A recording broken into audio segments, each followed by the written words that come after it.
갱단원들이 온몸에 문신을 한 채 총을 들고 거리를 활보하는 과거 엘살바도르의 모습, 살인, 약탈 등 끔찍한 범죄 현장 사진. 불과 몇 년 전 엘살바도르는 지옥이었습니다.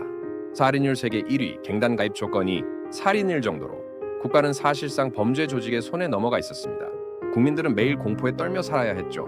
깨끗하고 평화로운 현재 엘살바도르의 거리. 아이들이 웃으며 뛰어놀고 관광객들이 거리를 활보한다. 살인율 98% 감소. 그런데 지금 엘살바도르는 영국보다 안전한 나라가 되었습니다. 이 믿을 수 없는 변화, 대체 어떻게 가능했을까요? 바로 한 독재자의 등장 때문이었습니다. 오늘 지옥을 천국으로 바꾼 영웅이자 민주주의를 파괴한 악마로 불리는 한 남자의 충격적인 이야기를 들려드리겠습니다. 구원장과 악망간의 대통령 나이브 부켈레. 2019년 젊은 대통령 나이브 부켈레가 취임하며 모든 것이 바뀌었습니다. 그는 국민에게 약속했습니다. 이 나라를 지배하는 갱단들을 모조리 쓸어버리겠다. 시큐티라는 거대 감옥의 압도적인 정형, 수만 명의 갱단원들이 속옷만 입은 채 머리를 숙이고 이송되는 유명한 장면. 그리고 그는 약속을 지켰습니다. 축구장 230개를 합친 것보다 더 큰 4만 명을 수용할 수 있는 지옥의 감옥 CECOT를 건설했습니다. 햇빛도 운동도 제대로 된 식사도 없습니다. 한번 들어가면 살아서는 절대 나올 수 없는 곳입니다.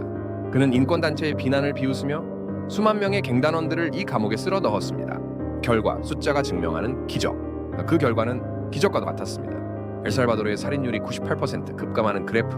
10년 전과 비교해 살인율이 무려 98%나 줄었습니다. 밤거리는 안전해졌고 갱단에게 뜯기던 상인들은 마음 놓고 장사를 하게 되었습니다. 국민들은 열광했습니다. 헌법을 개정하고 종신집권을 선언하는 부켈레의 모습. 그의 뒤로 지지율 80%라는 그래프. 이 압도적인 지지를 바탕으로 그는 헌법을 바꿔 무제한 연임이 가능하도록 만들었습니다. 스스로 독재자의 길을 선언한 것이죠. 하지만 지지율은 80%를 넘습니다. 아무도 그를 막을 수 없고 막으려 하지도 않습니다. 당신의 선택은 불편한 딜레마. 자, 이제 우리는 불편한 질문에 마주해야 합니다. 한쪽 저울에는 범죄자의 인권이, 다른 쪽 저울에는 국민의 생존권이. 매일같이 내 가족이 살해당할 수 있는 지옥 같은 현실 속에서 범죄자의 인권을 존중해야 한다는 말은 과연 무슨 의미가 있을까요? 박정희, 리콴유 등 다른 개발 독재 지도자들, 사회가 개판인 후진국에서는 강력한 힘으로 질서를 잡는 개발 독재가 어쩔 수 없는 필요악일까요? 아니면 아무리 결과가 좋아도 과정의 폭력은 절대 정당화될 수 없는 걸까요? 물론 역사는 증명합니다. 단기적으로 성공한 독재자도 장기 집권의 끝은 언제나 부패와 몰락이었다고 말이죠. 끝나지 않은 실험. 엘살바도르의 실험은 아직 끝나지 않았습니다. 국민들은 안전을 얻는 대가로 자유를 반납했습니다. 이 거래가 과연 현명한 선택이었는지는 아마 오랜 시간이 지난 뒤에야 평가할 수 있을 겁니다. 환호하는 국민들 속에서 손을 흔드는 부켈레의 카리스마 넘치는 모습. 나레이션 한 가지 확실한 것은 민주주의가 국민의 가장 기본적인 안전조차 지켜주지 못할 때 사람들은 기꺼이 영웅의 탈을 쓴 악마에게 자신의 운명을 맡길 수도 있다는 것입니다.